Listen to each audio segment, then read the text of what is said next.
জামাত কেন চাইবে বিএনপি ক্ষমতায় থাকুক? এই প্রশ্নের আমি একটি সহজ উত্তর দিতে চাই। জামাত অবশ্যই চায় বিএনপি ক্ষমতায় থাকুক। বিএনপি ক্ষমতায় না থাকলে কি হবে? আপনারা কি ভাবছেন যে বিএনপি ক্ষমতায় না থাকলে জামাত ক্ষমতায় আসবে? হ্যাঁ, আপাতত অবস্থায় বিএনপি ক্ষমতায় না থাকলে জামাত হয়তো ক্ষমতায় থাকতে পারে, কিন্তু জামাত ক্ষমতায় কতদিন টিকে থাকবে এটাও অনেকটা প্রশ্ন।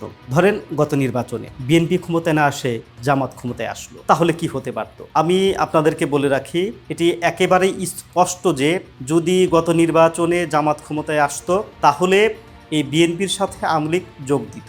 বিএনপির সাথে আওয়ামী লীগ যোগ দিয়ে প্রচুর পরিমাণে, আর বিএনপির সাথে যদি আওয়ামী লীগ যোগ দিত তাহলে এই জামাত তারা এক সপ্তাহেও ক্ষমতায় টিকে থাকতে পারতো না। হয়তো আমার এই কথার অনেকে সমালোচনা করতে পারেন, কিন্তু বাস্তবে এটি অত্যন্ত সত্য কথা। এখন আওয়ামী লীগ দেশের বাইরে আছে, তারা কোনো আন্দোলন সংগ্রামে অংশ নিচ্ছে না বা নিতে পারছে না, অর্থাৎ প্রশাসন থেকে তাদেরকে নিষিদ্ধ করে রাখা হয়েছে। এখানে একটা বিষয় স্পষ্ট যে বিএনপি বা জামাত এই মুহূর্তে তারা আওয়ামী লীগকে চাচ্ছে না যে তারা এদেশে রাজনীতি করুক, কিন্তু যখন জামাত ক্ষমতায় আসতো তখন কিন্তু বিএনপি হয়তোবা আওয়ামী লীগের সাথে নিয়ে মাঠের রাজনীতিটা চাঙা করবার চেষ্টা করত, সরকার পতনের ডাক দিত, আর যেটি নিয়ন্ত্রণ করতে জামাত হিমশিম খেয়ে যেত।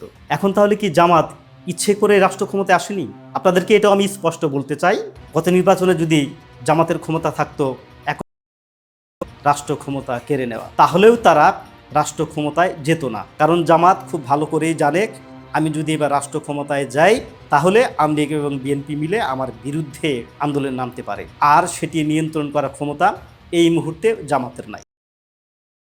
করতে পারছে বিএনপি রাষ্ট্র ক্ষমতায়, কিন্তু জামাত বিভিন্ন জায়গায় মিটিংয়ে মিছিলে তারা বিএনপিকে বলতে পারছে যে তারা অনেকটাই মেকানিজম করে এই রাষ্ট্র ক্ষমতায় এসেছে। দেখেন, এটাই হচ্ছে রাজনীতি। তারা 5 বছর অন্তত বলতে পারবে যে বিএনপি এভাবে রাষ্ট্র ক্ষমতায় এসেছে। যদিও বিএনপি আসলে মেকানিজম করে রাষ্ট্র ক্ষমতায় এসেছে কিনা এটির স্পষ্ট কোনো প্রমাণ নেই, তবুও তারা বলতে পারছে মাঠে ময়দানে, এবং এটি দিয়েই তারা আগামী 5 বছর রাজনীতি চালাবে এবং 5 বছরে নিজেদেরকে অনেকটাই বেশি শক্তিশালী করবে। আমরা অনেকটা জানি, আমি জামাতের পক্ষে সাফাই গাইছি না, কিন্তু জামাত একটি সুশৃঙ্খল দল, তাদের রাজনৈতিক ইনটিউশন আলাদা এবং তারা বহুদিনের প্ল্যান নিয়ে কাজ করে।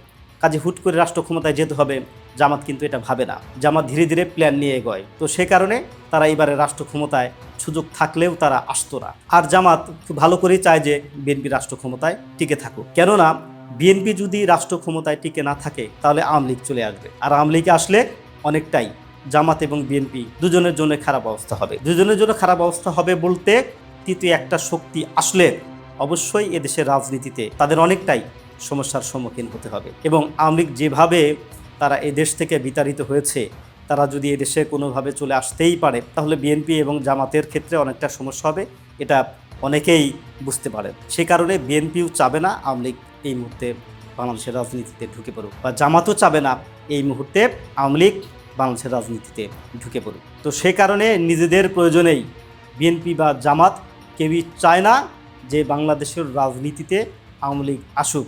আর এই কারণটার জন্যই জামাত সবসময় চায় যে বিএনপি অন্তত 5 বছর বাংলাদেশের রাষ্ট্র ক্ষমতায় টিকে থাকুক। আর এই 5 বছর যদি তারা বাংলাদেশের রাষ্ট্র ক্ষমতায় টিকে থাকতে পারে তাহলে বিরোধী দল হিসাবে তাদের যে রাজনীতি সেটা তারা সহজেই করতে পারবে এবং নিজেদের দলকে বোঝাতে পারবে, সেই সাথে নিজেদেরকে অনেক বেশি শক্তিশালীও করতে পারবে। আর এ কারণেই জামাত চায় না বিএনপি ক্ষমতা থেকে সরে দাঁড়াক।